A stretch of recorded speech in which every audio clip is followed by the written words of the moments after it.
Bonjour à tous et bienvenue pour ce webinaire organisé par Spartid sur la sensibilisation de vos collaborateurs à la cybersécurité. Donc aujourd'hui, j'accueille deux invités de marque, Pascal du groupe Hermès. Bonjour Pascal. Bonjour Alexandra. Et Sébastien du cabinet Wavestone. Bonjour Sébastien. Bonjour Alexandra. Alors pour vous expliquer un peu plus comment va se dérouler ce webinaire, donc tout d'abord je me présente, Alexandra, en charge du marketing chez Spartid. Et pour ceux qui ne connaissent pas Spartid, c'est une start-up française de 20 personnes qui propose du mobile learning à destination des grands groupes pour à la fois animer, engager et onboarder leurs collaborateurs. Pour votre information, donc ce webinaire va durer 45 minutes. Vous aurez la possibilité de le revisionner sur un lien de replay qui vous sera envoyé par mail. Sinon, il sera également disponible sur notre chaîne YouTube. Donc, n'hésitez pas à poser vos questions dans le chat. Nous allons aussi vous mobiliser à travers des sondages qui sont à votre droite et qui sont déjà postés pour plus de dynamisme.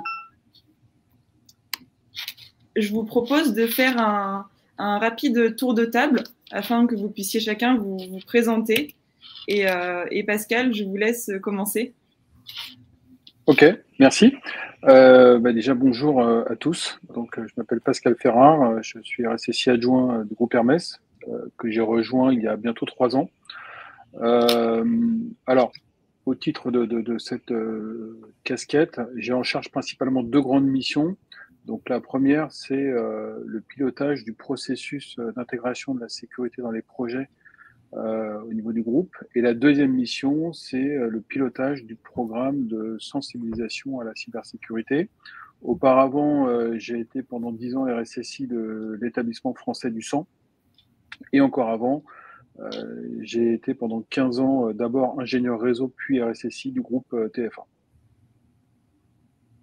Merci Pascal pour cette présentation. Et Sébastien, je vous laisse prendre la suite. Oui, bien entendu. Eh bien, bonjour à tous. Donc moi, je m'appelle Sébastien Lanaspez. Je suis consultant senior en cybersécurité pardon, au sein du cabinet Wavestone. Ça fait bientôt 5 ans maintenant donc que je travaille dans le domaine. En termes d'expertise, je travaille beaucoup sur des sujets de contrôle d'accès, de détection d'incidents de sécurité et de cybersécurité industrielle. Et donc à travers ces 3 grands volets, il m'arrive régulièrement de réaliser des missions de sensibilisation. Pour donner quelques exemples, donc soit ciblées sur des collaborateurs particuliers, comme des administrateurs ou des dirigeants, et puis dernièrement réaliser une sensibilisation auprès de directeurs d'usines pour sécuriser leurs différentes lignes de production. Parfait, merci Sébastien pour ces présentations, merci à tous les deux. Je vous propose de passer donc à notre vif du sujet. Pour ceux qui ne le savent pas, le mois d'octobre, c'est le mois de la cybersécurité. C'est un événement qui fête ses 10 ans cette année et l'idée, c'est de lancer des initiatives de sensibilisation tout au long. Mais la vraie question est, quelles sont les menaces cyber aujourd'hui? Comment est-ce qu'on mesure le risque? Et je m'adresse tout d'abord à Pascal, peut-être pour nous donner des pistes, en tout cas, sur ce sujet. Alors en fait, des risques, il y en a évidemment plusieurs. Même si le principal reste, de mon point de vue, le ransomware, dont le vecteur principal est le phishing, hein, donc ce fameux mail malveillant que l'utilisateur reçoit et qui contient donc un lien ou une pièce jointe donc verrouillée. Et lorsque l'utilisateur va cliquer, eh bien derrière, ça va déclencher une opération de chiffrement de tous les ordinateurs et les serveurs. Et derrière, si on veut sortir de l'ornière, on est invité à payer une rançon. Donc c'est le principe du ransomware. Donc ça, l'actualité nous rappelle tous les jours que ça reste quand même la principale menace, même si ça ne doit pas non plus complètement masquer d'autres risques liés au cyberespionnage ou au sabotage, par exemple.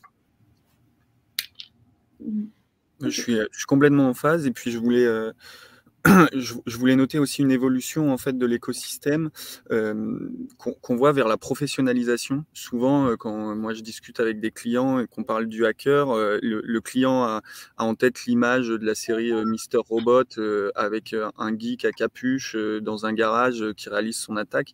Et en fait, le domaine a complètement évolué et on n'est plus du tout sur ce type d'acteurs. On est sur des acteurs spécialisés qui vont viser une certaine rentabilité. Donc, si on reprend l'exemple du ransomware, on va avoir des acteurs qui sont dédiés dans l'édition de logiciels de ransomware, d'autres acteurs qui vont être spécialisés dans la revente d'identifiants compromis. Et finalement, organiser une attaque aujourd'hui, ça peut être presque vu comme de l'entrepreneuriat. Je vais investir au départ de l'argent pour aller acheter des identifiants, acheter un logiciel, acheter des ressources informatiques humaines qui vont me permettre de pouvoir déployer mon ransomware sur 2, 3, 4 entreprises. Et j'espère avoir un retour d'investissement à travers les fameuses rançons qui ont été récoltées. Il faut bien comprendre que voilà, on est passé de quelque chose, d'un domaine, je dirais, très technique à un domaine très professionnalisé qui devient presque une économie parallèle comme d'autres économies illégales le sont aujourd'hui. Et donc face à ces organisations, comment est-ce que vous mesurez le risque dans vos entreprises respectives? Alors, chez Hermès, en fait, on a processé tout ça. Donc, j'en parlais tout à l'heure en introduction en me présentant. On a un processus qui s'appelle donc l'ISP pour intégration de la sécurité dans les projets. Donc, toute nouvelle application doit suivre en fait ce processus-là, qui de façon très macro va consister d'abord en un premier entretien avec le métier et le chef de projet IT, ainsi qu'un analyste donc ISP. L'idée, c'est que en 1 heure et en déroulant donc un questionnaire, on puisse identifier les données qui sont impliquées dans le traitement et les enjeux de sécurité qu'il y a derrière ça.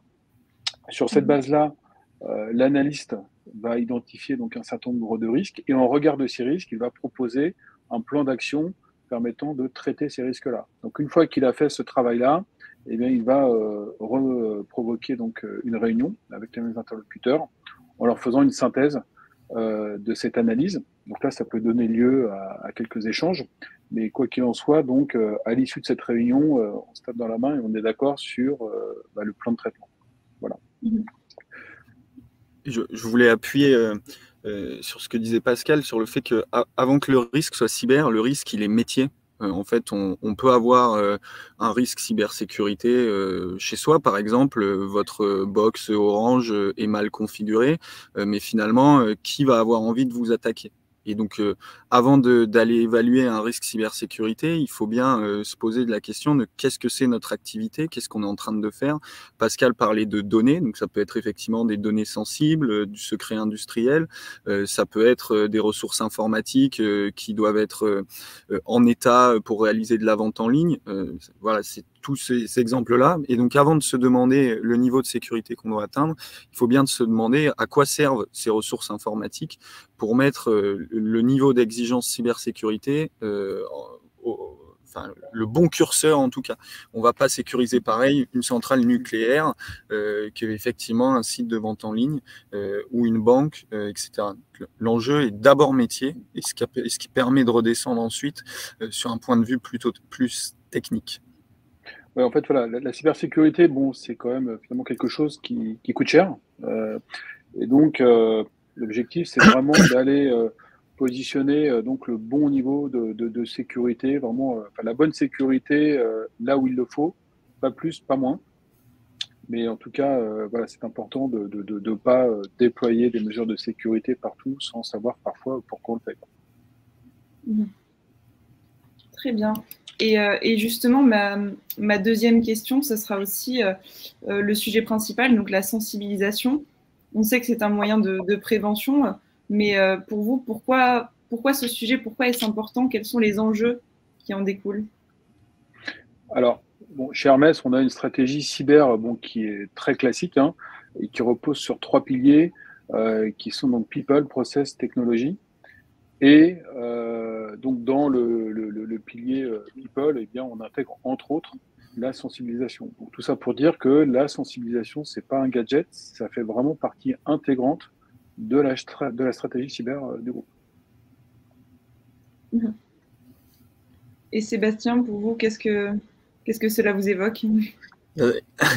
Donc il y a toujours effectivement les deux sujets hein, sur la sensibilisation, ce qu'on disait, voir l'humain comme finalement, l'humain peut être considéré comme une ressource informatique puisqu'il interagit avec les ordinateurs et au même titre qu'on peut prendre des actions très techniques sur un ordinateur pour le sécuriser, on peut prendre des actions très humaines avec un humain pour le sensibiliser et lui apprendre les bonnes pratiques. C'est le premier volet de la sensibilisation. Et puis celui qui est un peu moins, je dirais qui est plus la partie immergée de l'iceberg, c'est qu'on peut aussi se servir de la sensibilisation pour aller chercher des budgets en fait en cybersécurité.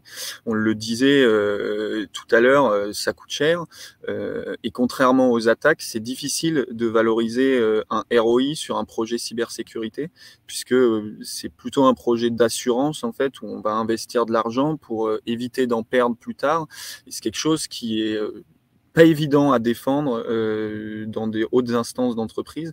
Donc la sensibilisation peut aussi être un levier pour aller récolter un certain nombre de budgets, enfin récolter, en tout cas débloquer un certain nombre de budgets et permettre d'avoir la stratégie au bon niveau une fois que la mesure de risque a été réalisée. Et puis il faut garder à l'esprit que 90% des cyberattaques ont pour origine une erreur humaine liée à une mauvaise pratique. Donc, je dirais que ce chiffre-là, il justifie pleinement de consacrer un effort particulier sur la sensibilisation, même si, comme disait Sébastien, la difficulté avec la sensibilisation, c'est que on a du mal à mesurer finalement l'efficacité d'un programme. Alors, on va être capable de le faire sur la partie quantitative, mais beaucoup moins sur le qualitatif, en fait. Alors, même si on peut dire que finalement, un indicateur, c'est le nombre d'incidents qu'on va être amené à traiter durant une année, mais c'est difficile d'aller beaucoup plus loin que ça. Oui, bien sûr, et justement, je voulais aussi vous poser la question, donc en termes de stratégie, quels outils est-ce que vous avez pour sensibiliser vos collaborateurs? Pascal, je sais que vous mettez quelque chose en place justement pour le mois de la cybersécurité, et même tout au long de l'année chez Hermès, qu'est-ce que vous avez pour sensibiliser? Alors, en fait, on travaille sur des roadmaps de sensibilisation qui se déroulent sur 2 années. Et en fait, ce programme, il repose sur 3 points essentiels, selon nous. Le premier, c'est la bienveillance. Alors, la bienveillance à la fois dans le phrasé, mais aussi dans le traité graphique. Ce que je veux dire par là, c'est que ce qu'on ne veut pas, c'est tomber dans les clichés où on va mettre en scène un geek, un hacker avec un sweat à capuche. Vous voyez ce que je veux dire? À l'inverse de ça, en fait, on essaie d'être sur un registre presque poétique et en accord avec les codes de la maison. Donc, on fait appel à une illustratrice, par exemple, qui va nous faire des illustrations vraiment contextualisées, plutôt très jolies et du coup très, très appréciées. Ça, c'est le premier point. Le deuxième, c'est le côté international de la chose, puisqu'Hermès est un groupe qui est présent dans plusieurs pays. Et ce qui est très, très important, c'est que là, en fait, on est sur... Enfin, la sensibilisation, c'est vraiment quelque chose qui est entre la formation et la communication. Mais donc, voilà, il y a la communication. Et donc, il est important qu'on aille délivrer le message au plus près de l'utilisateur et, si possible, dans sa langue. Donc, ça veut dire que ce programme, on doit le décliner en plusieurs langues. On vient de faire, par exemple, un module e-learning, on le traduit en 11 langues. Donc ça, en fait, c'est un très gros effort, notamment sur le plan financier, mais c'est absolument nécessaire. Et le troisième point essentiel pour nous, c'est la gamification. L'idée, en fait, c'est d'arriver à proposer une offre, on va dire, multicanal et avec de la gamification, donc qui peuvent passer par des quiz. On a créé aussi des escape games à la fois physiques ou digitaux Et on vient de tester à l'occasion du mois de la cybersécurité un dispositif proposé par Spartid qui est le micro-learning, donc basé sur une application mobile. Et ce qui est intéressant dans la démarche, c'est cette notion de micro-learning où on propose en fait donc pendant 3 jours de la semaine, on propose 3 questions à l'utilisateur. Donc c'est quelque chose qui prend 2 minutes montre en main par jour et qui donne lieu à un challenge.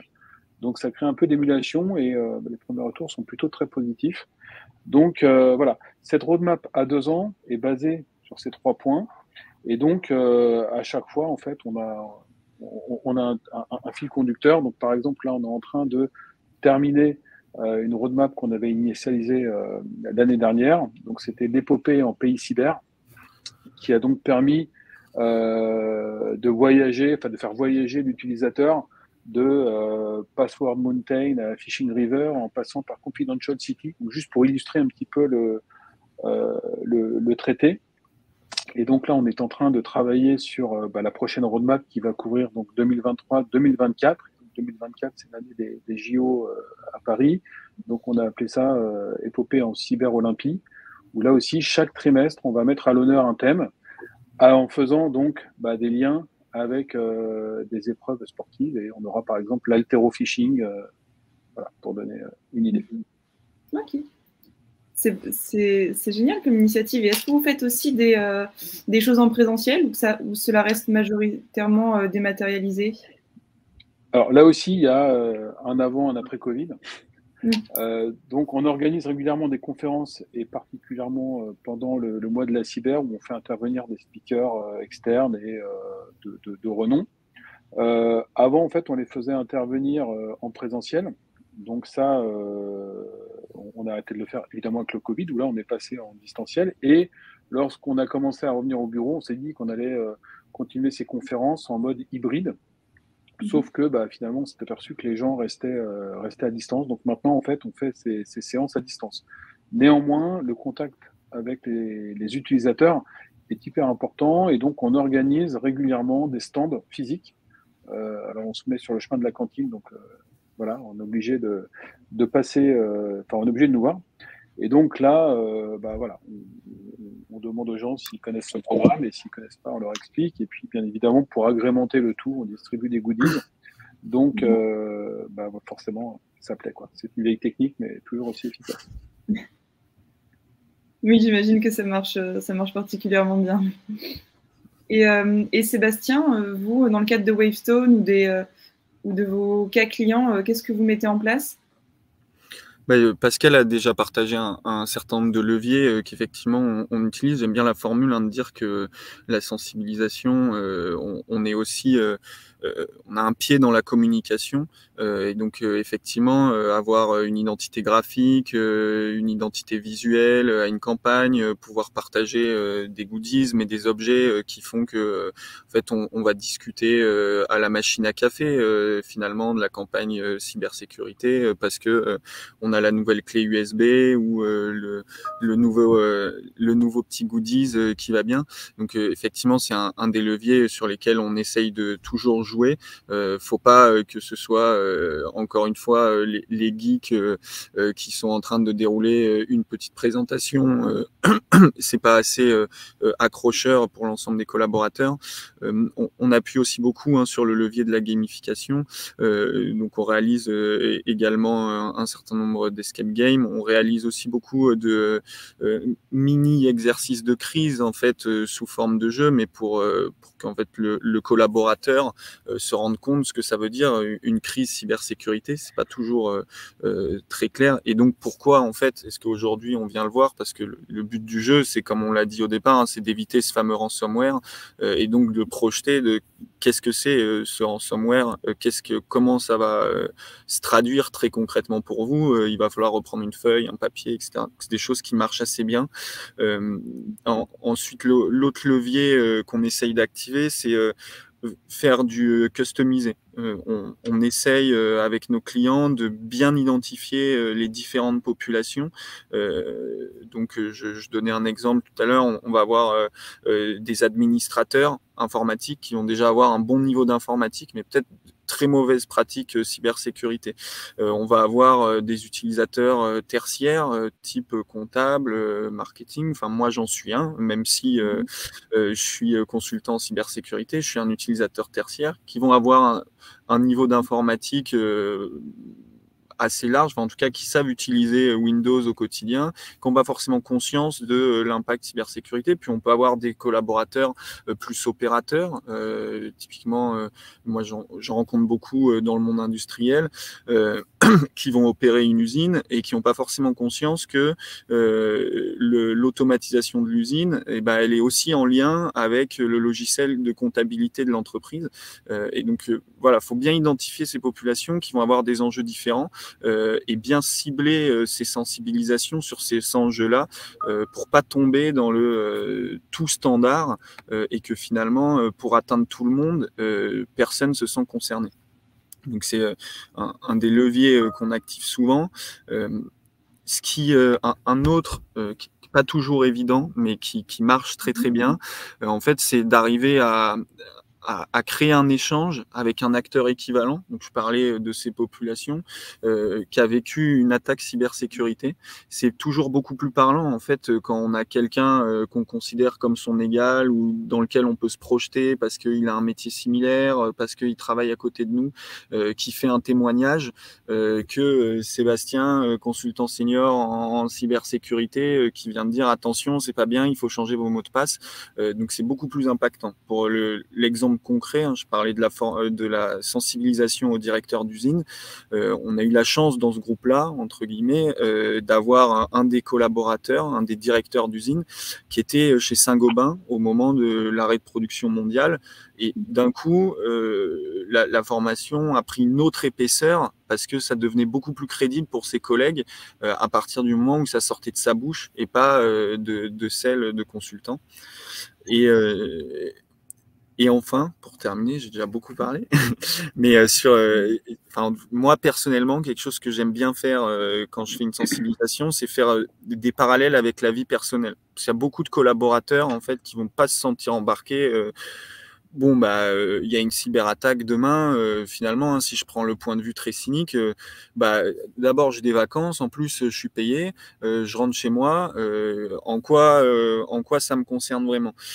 Et donc faire le parallèle avec sa vie personnelle, avec tous les mots de passe qu'il doit gérer au quotidien, son adresse mail, les mails de phishing qu'il reçoit aussi sur son adresse mail pour se faire voler ses numéros de carte bleue, pour prendre un abonnement qui sera jamais résilié, etc.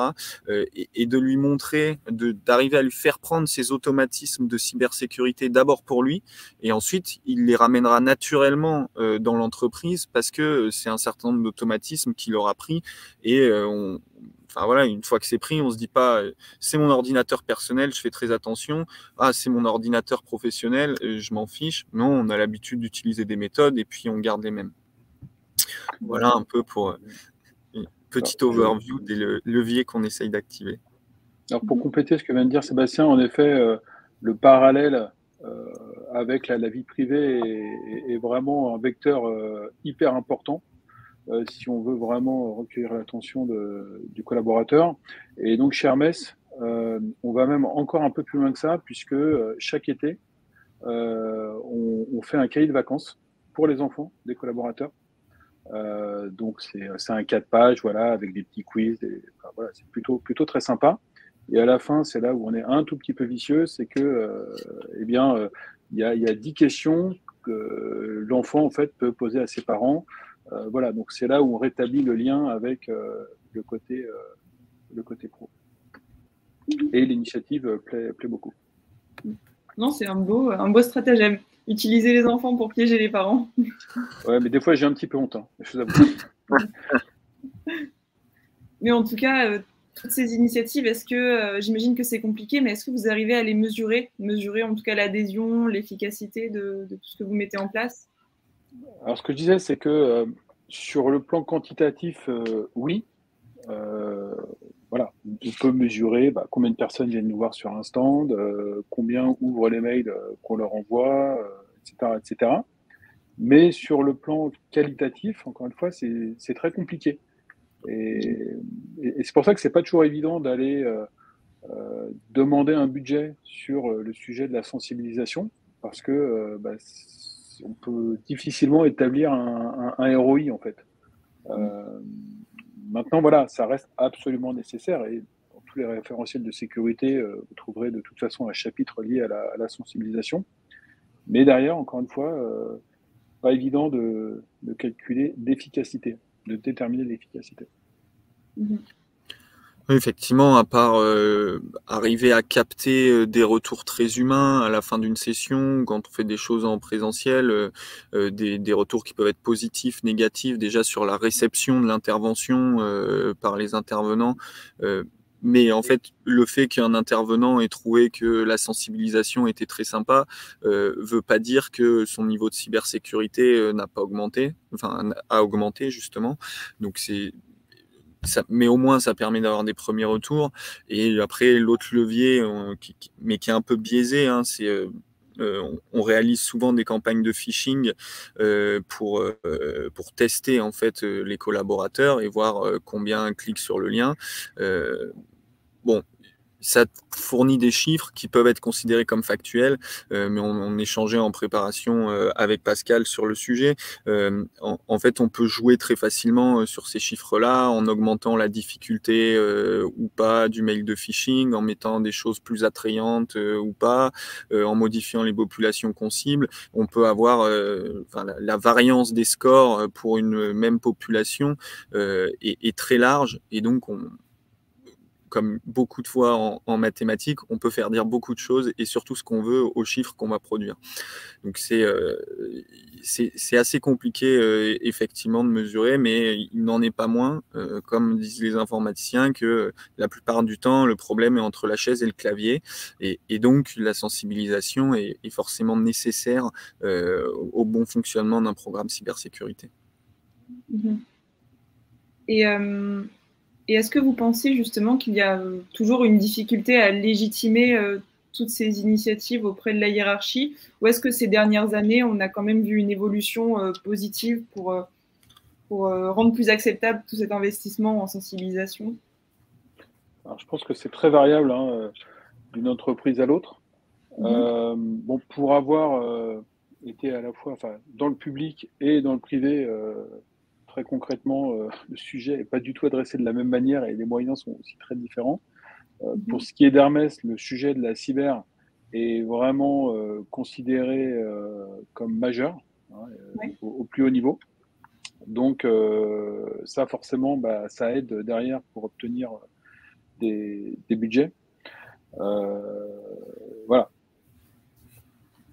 En fait, nous, ce qu'on a observé, c'est déjà une évolution du positionnement du RSSI dans l'entreprise. Il y a plusieurs années, si on reprend 5-10 ans en arrière, le RSSI, c'était une annexe de la DSI. Et donc déjà, du point de vue de l'entreprise, bon, là-bas, c'est les informaticiens. Puis les informaticiens disaient, là-bas, c'est ceux qui font de la cybersécurité. Et donc, avec l'ampleur qu'a pris le domaine, le département sécurité a grossi, et dans un certain nombre d'entreprises, parfois c'est même extrait de la DSI, et avec une aspiration vers le haut, et de plus en plus, on passe de RSSI qui étaient des gens très opérationnels et qui allaient faire de la configuration à des postes comme occupe Pascal, hein, beaucoup plus de management, de pilotage, avec des projets d'envergure, et tout ça en remontant dans la hiérarchie, en ayant des accès plus privilégiés auprès des directions. Mais ça se fait pas d'un coup, et c'est une tendance. Et effectivement, il y a un certain nombre d'entreprises où le vieux modèle est toujours d'actualité. Et même si on a ces entrées à la direction, ça ne veut pas dire que c'est plus facile d'aller chercher un budget, parce que la problématique de ROI est toujours vraie en cybersécurité. Et donc le challenge est toujours là, et d'autant plus quand on va parler directement aux dirigeants, on a l'opportunité de se faire soi-même challenger sur ce qui est présenté. Très clair. Et justement, puisque c'est le mois de la cybersécurité et que je pense que vous avez dû voir beaucoup d'initiatives ce mois-ci, ma dernière question serait quel est pour vous l'avenir de de la sensibilisation en cybersécurité ou de la cybersécurité plus généraliste, comment vous voyez les évolutions dans les organisations sur le long terme? Alors, je pense que le sujet, de toute façon, encore une fois, l'actualité nous le rappelle un peu plus chaque jour. Le sujet va forcément monter en puissance. Enfin, c'est déjà le cas, donc encore une fois, surtout dans le secteur privé, beaucoup moins dans le secteur public. Et donc, ce qui s'est passé sur l'hôpital de Corbeil-Essonnes, je crois, nous le rappelle. Mais de toute façon, voilà, le sujet est de plus en plus incontournable puisque bien c'est l'activité et parfois même la survie de l'entreprise qui est en jeu. Alors à ça, on peut ajouter aussi des considérations géopolitiques et donc ce qui s'est passé en Ukraine, enfin ce qui se passe d'ailleurs toujours en Ukraine depuis quelques mois nous le rappelle, et même si ça finalement on l'avait pas forcément bien intégré, bien anticipé dans nos analyses de risque, justement. On parlait de nos analyses de risque tout à l'heure. Mais on voit que finalement, tout peut basculer très vite, y compris au niveau cyber, même si on s'attendait à ce que ce conflit génère une espèce de chaos cyber qui n'a pas eu lieu en dehors de l'Ukraine, hein, je précise. Mais voilà, on n'est peut-être pas au bout de nos surprises. Et quelque part, on peut considérer que l'arme cyber, hein, je parle bien d'arme, est aussi une catégorie d'armes de dissuasion, quoi, un petit peu comme le nucléaire, puisque voilà, une grande puissance qui a donc des capacités importantes au niveau cyber, qui déclencherait une attaque vers un autre pays, aurait aussi de fortes chances d'en subir des conséquences. Donc voilà, donc le sujet, oui, est encore là pour très longtemps. Enfin, je pense qu'on a du travail jusqu'à notre retraite et nos successeurs aussi, je pense. Quand on parle de l'avenir et en tout cas de la trajectoire de la cybersécurité, j'aime bien donner une métaphore qui parle un peu plus aux gens. Toujours dans la sécurité, je parle de la ceinture de sécurité dans la voiture. En fait, quand on a commencé à faire des voitures, il n'y avait pas de ceinture de sécurité. Puis à un moment, c'est devenu optionnel, à moitié obligatoire. Il y en avait devant, pas derrière, sur le siège conducteur, sur le siège passager. Et puis aujourd'hui, en fait, en tout cas en France, hein, ça viendrait à l'esprit de personne de construire une voiture sans ceinture de sécurité. Et donc je pense que c'est un peu ça la trajectoire. Au début, on a construit de l'informatique sans penser qu'on pourrait l'attaquer. Aujourd'hui, parfois on sécurise un peu, parfois on fait des compromis, etc. Et demain, je pense que ça deviendra incontournable et que ça deviendra un réflexe. En fait, je crée une application informatique, je dois penser à sa sécurité parce que j'ai pas le choix, je ne vais pas pouvoir faire autrement. Donc c'est comme ça, en tout cas, que moi je vois la trajectoire. Et effectivement, pas de chômage tout de suite, comme le disait Pascal. C'est rassurant, en tout cas, pour vous deux. Moins pour nous, parce que j'ai l'impression qu'il faut qu'il y ait une crise pour qu'on se rende compte que sensibiliser, c'est important, comme vous l'avez dit, Pascal, avec l'hôpital de Corbeil ou d'autres événements. On a besoin d'avoir un retour, j'ai l'impression, sur une crise pour pouvoir sensibiliser. C'est ça, donc le sujet, en fait, est tellement nébuleux, si on n'est pas dedans, que voilà, tant qu'on n'est pas directement confronté aux conséquences, on a du mal à se représenter de quoi on parle. Tout à fait. Tout à fait. On arrive au bout de nos questions. Peut-être est-ce que les participants ont-ils des questions? Je n'en ai pas vu dans le chat, mais en tout cas, n'hésitez pas si vous avez des questions. Nous avons encore quelques minutes. Ah. Nous avons une question de Thomas. Alors.